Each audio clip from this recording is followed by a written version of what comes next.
அனைவருக்கும் வணக்கம். அண்ணாமலையானின் திருப்பாதம் பணிந்து உண்ணாமலை அம்பிகையின் திருப்பாதம் பணிந்து உங்கள் அனைவரையும் சந்திப்பதில் மற்றற்ற மகிழ்ச்சி. இந்த பதிவில் கடகராசிக்கு குரு பயிற்சி பலன்கள் எவ்வாறு உள்ளது என்பதை பற்றி பார்ப்போம்.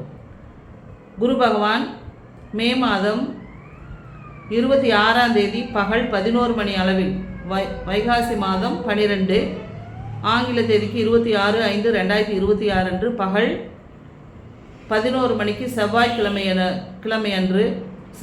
அன்று சரியாக 11 மணி அளவில் மிதுன ராசியிலிருந்து கடக ராசிக்கு இடம்பெயர உள்ளார்.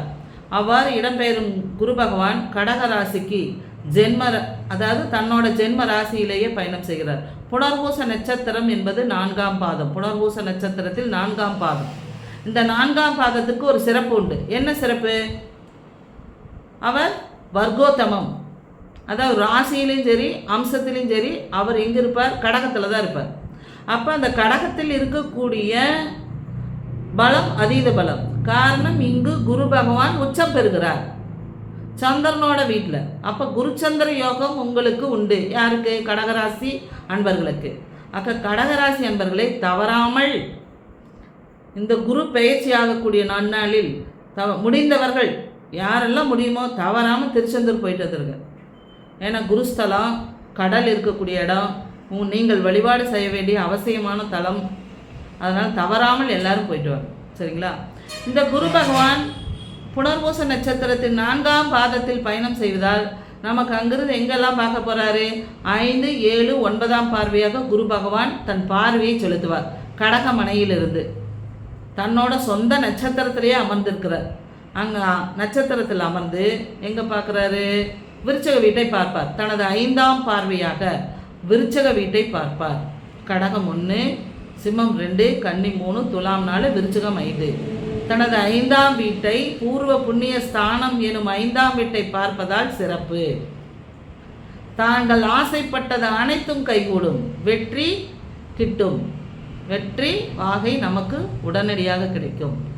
அதோட தனது 7ஆம் பார்வையாக எங்கே பார்க்குறார்? மகர வீட்டை பார்க்குறார். அப்போ தொழிலில் அபிவிருத்தி, திருமணங்கள் கைகூடுவது இதுவும் நடைபெறும். தனது 9ஆம் பார்வையாக குரு, யார் ஒருவர் தன் வீட்டை தானே பார்த்தால் அது சிறப்பு. அப்போ குரு பகவான் கடக மனையில் அமர்ந்து மீன வீட்டை பார்க்குறார். 9ஆம் பார்வையாக அவர் பாக்யாதிபதி. நமக்கு கடகராசி என்பவர்களுக்கு யார்? அவர் பாக்யாதிபதி. அந்த பாக்யாதிபதியே பாக்யஸ்தானத்தை பார்ப்பதால் சிறப்பு. ஆக கடகராசி என்பவர்களுக்கு பெரும் லாபம் இவ்வாண்டு உண்டு. வரக்கூடிய குரு பயிற்சியால் உங்களுக்கு பதவி, புகழ், கௌரவம் சேரும். தாங்கள் ஆசைப்பட்ட விஷயங்கள், காதல் கைகூடும், திருமண வாழ்க்கை நடைபெறும். ஏன்னா 7ஆம் பார்வையை மகர வீட்டவே பார்க்குறாரு இல்லைங்களா? இதுவரைக்கும் தாமதமானவர்களுக்கு திருமணம் விரைவில் கைகூடும், குழந்தை பேறு கிட்டும், குலதெய்வத்தின் அனுகிரகம் கிடைக்கும். 9ஆம் இடம் பாக்கியம். நீங்கள் ஆசைப்பட்ட அனைத்தும் பாக்கியமாக கை சேரும். ஆகவே கடகராசி அன்பர்களே, இவ்வாண்டு உங்களுக்கு சிறப்பான நல்லதொரு பலனை கொடுப்பதற்காகவே குரு பகவான் நமது வீட்டுக்கு வரவுள்ளார். ஆகவே கடகராசி அன்பர்களுக்கு இவ்வாண்டு எல்லா வகையிலும் வெற்றி. நீங்கள் செய்ய வேண்டியது திருச்செந்தூர் முருகனை சென்று வழிபாடு செய்வதன் மூலமாக உங்களுக்கு வெற்றிகள் கிட்டும்.